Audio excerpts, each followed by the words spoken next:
Hello, everyone, and welcome to the YouTube channel and Facebook page of Endeavor. We are trying to make and upload videos that can help our students in revision of their chapters. We hope this will be helpful to all of you. Today we are going to discuss about a chapter called communication. In fact, our profession, that is the job of pharmaceutical selling, the major portion of our daily work involves communication. First of all, we have to understand what is the meaning of the word communication. Communication came from a Latin word, communicare, which means to share. So, actually, if you see the communication, the exact definition of communication is a purposeful activity for the exchange of information between two or more participants in order to convey or receive the meanings through a shared system of signs and semiotic rules. Now, the person who is actually sending the message is referred as a sender, while the person receiving the message is called the receiver. The information conveyed can include fact, it can include idea, it can include concepts, opinions, attitude, instruction, and even emotions. Next, we have to see what are the types of communication. We have actually two types of communication.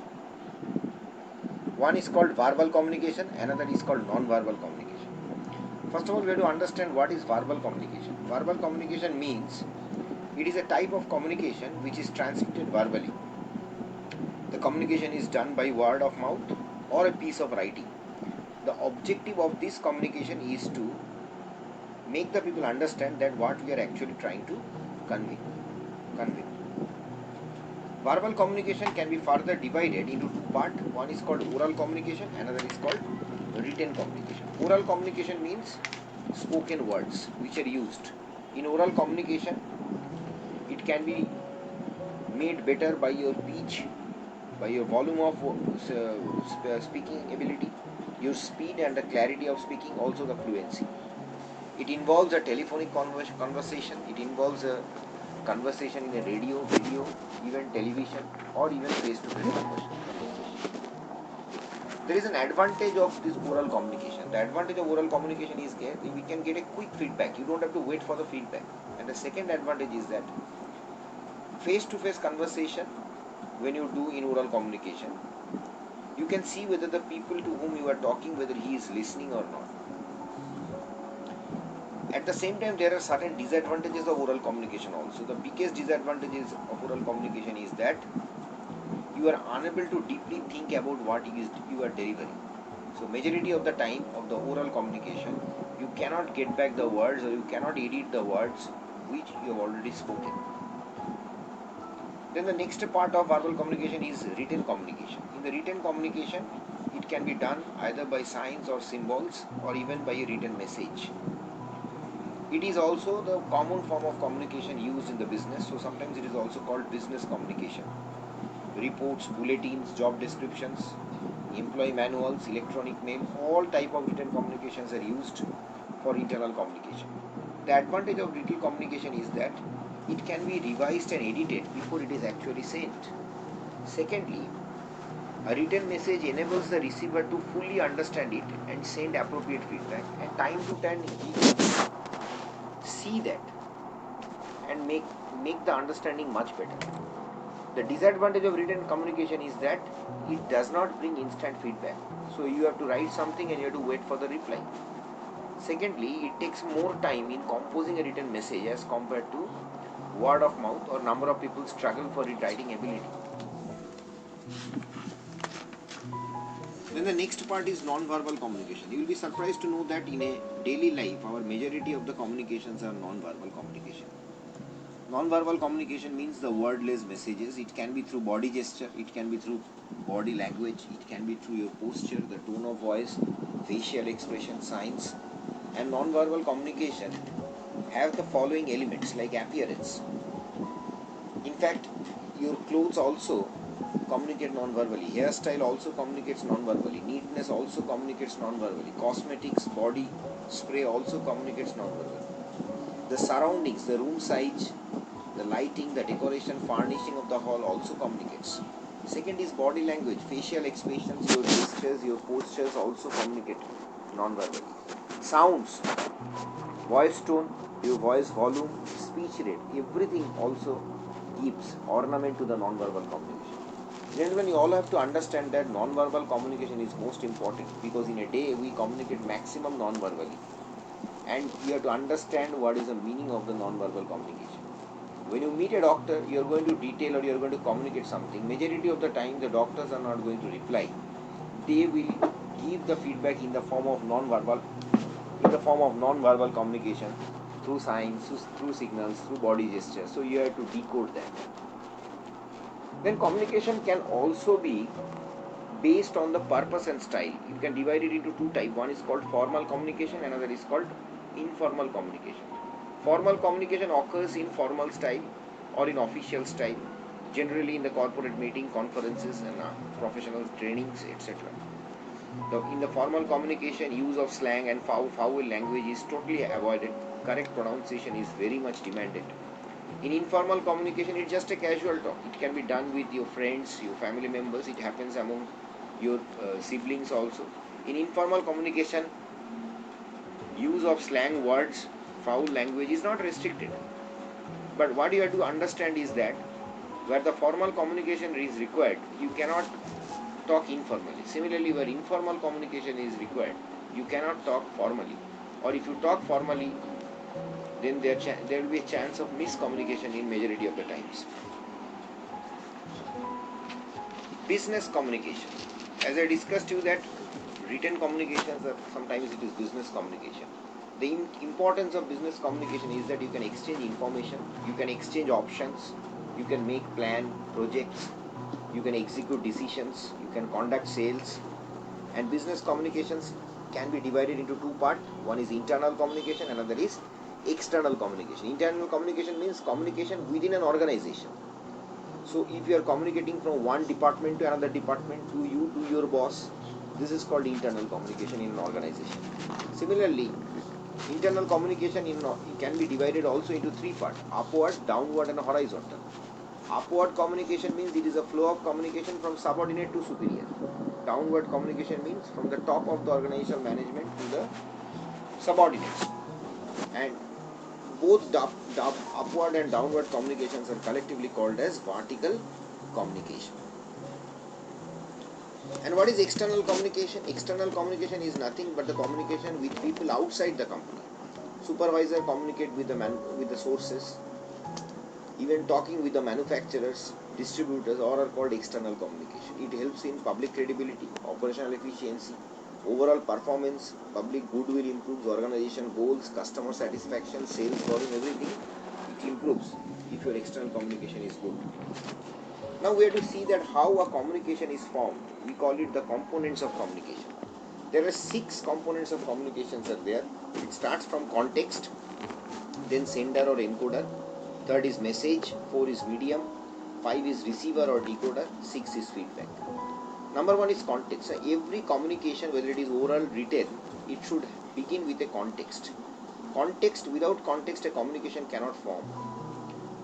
So you have to understand that when you start communication, you should have a context. Second is sender or encoder. Encoder is a person who sends a message.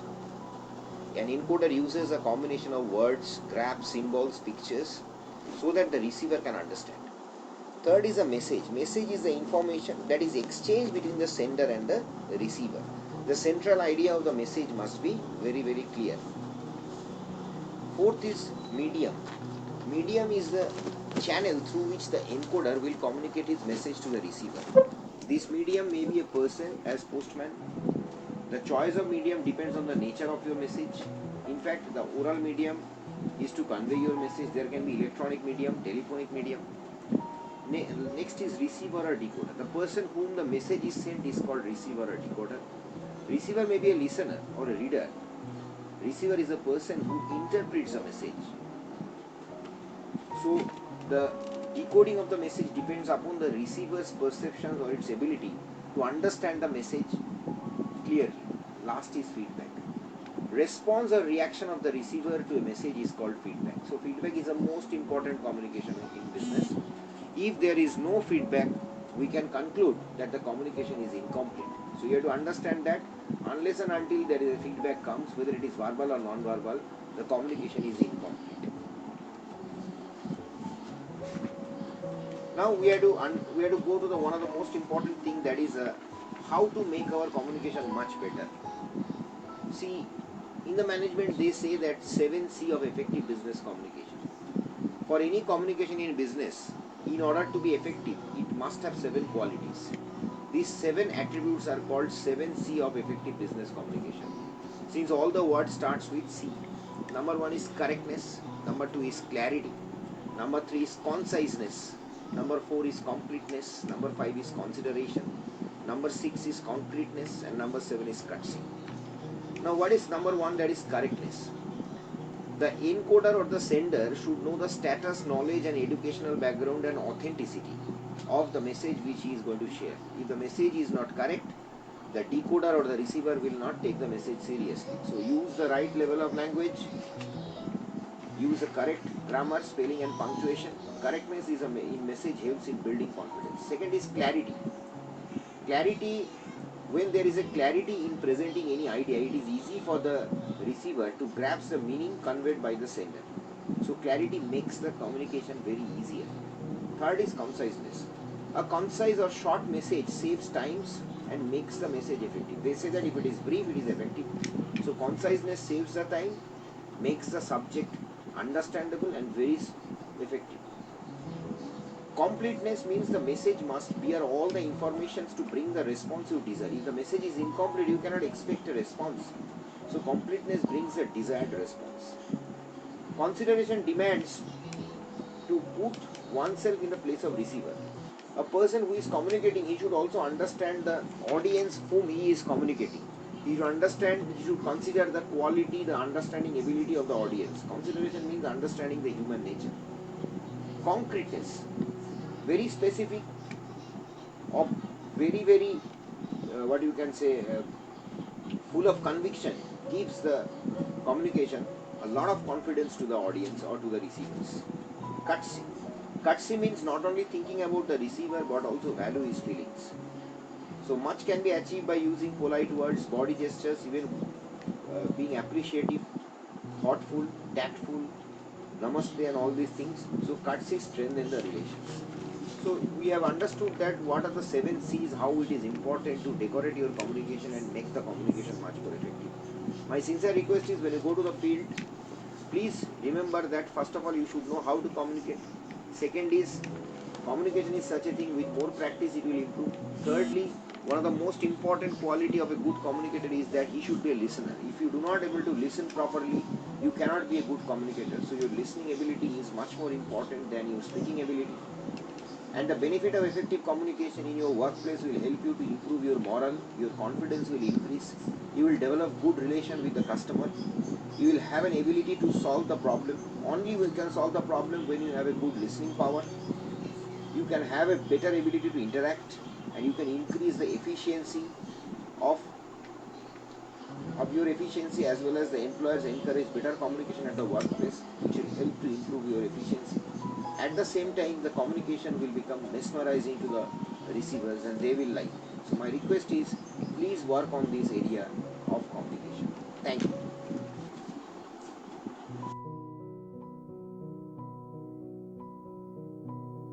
So, this was a short video on a chapter which is already there in your medical representative training manual, namely communication. We'll keep uploading more videos on chapters in your manual.